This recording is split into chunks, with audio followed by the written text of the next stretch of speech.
Hello, and greetings to all of my friends in Korea. I'm really looking forward to being with you on the first World Health Forum, and especially to be able to discuss my new book, The Age of Resilience.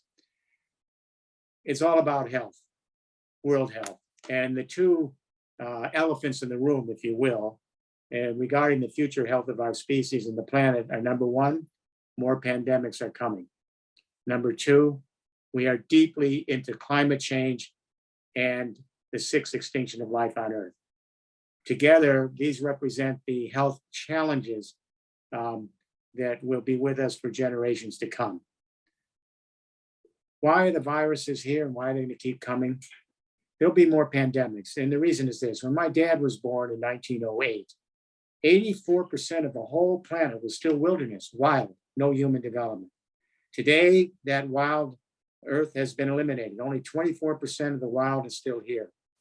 And if we go as we are now in the next couple of decades, we might eliminate all the wilderness. What does this mean for pandemics? The viruses are now hitching rides on animals and getting closer and closer to civilization because the wilderness they live in is now being depleted. So we are going to see more pandemics, and we're going to have to adjust to that and rewild the planet so that we don't have the prospect of more deadly pandemics in the future. It's possible to do. And secondly, and related, it's real-time climate change is here, no longer a theory. What we're beginning to understand is that this is a watery planet. Everything depends on water. And what's happening as fossil fuels are being spewed into the atmosphere, they're blocking from the sun's heat from getting back off the Earth.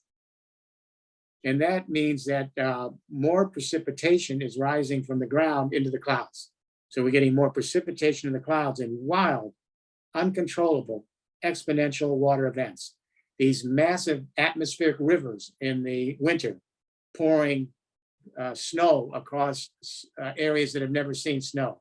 Then in the spring, all the continents are facing massive flooding, loss of property and ecosystems, people losing their lives. This summer, we're getting the droughts and the heat waves and the wildfires destroying life in our ecosystems. In the fall, we're getting hurricanes and typhoons. Here's what's happening. For every 1 degree Celsius that the temperature goes up on this planet from global warming gases, the atmosphere is sucking up 7% more precipitation from the ground. The heat is forcing evaporation of the clouds, and that's why we're getting these wild water events. We need to address this because this shift in the water cycle is taking us into an extinction event. So these are the two great issues of our day that will require us to rethink how we rewild the planet and learn to live on it and create a healthy world.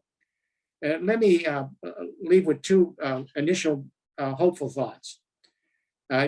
First of all, I think what's happening on a big level is we're beginning to realize, all of us, we're all scared to death about the pandemics and climate. But in a way, it's a wake-up call because we're beginning to realize that this planet is much more powerful than we ever thought. And our species is much smaller and less significant in the future of this Earth. That's a change in consciousness that's fundamental.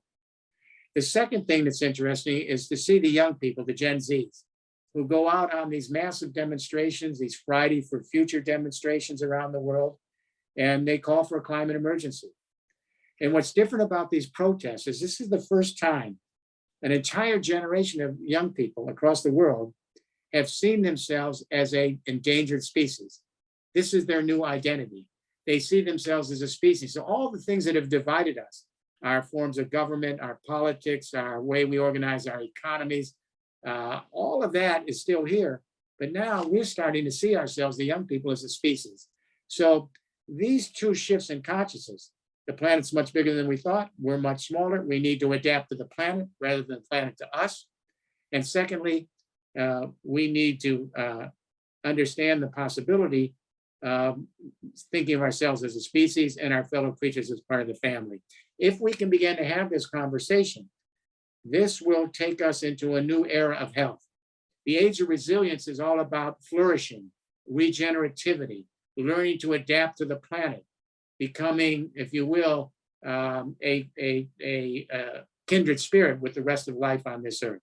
So I'm very pleased to be with you at this conference coming up at the First World Health Forum on Age of Resilience, so we can discuss the health of Korea, the health of the future of this planet. Thank you.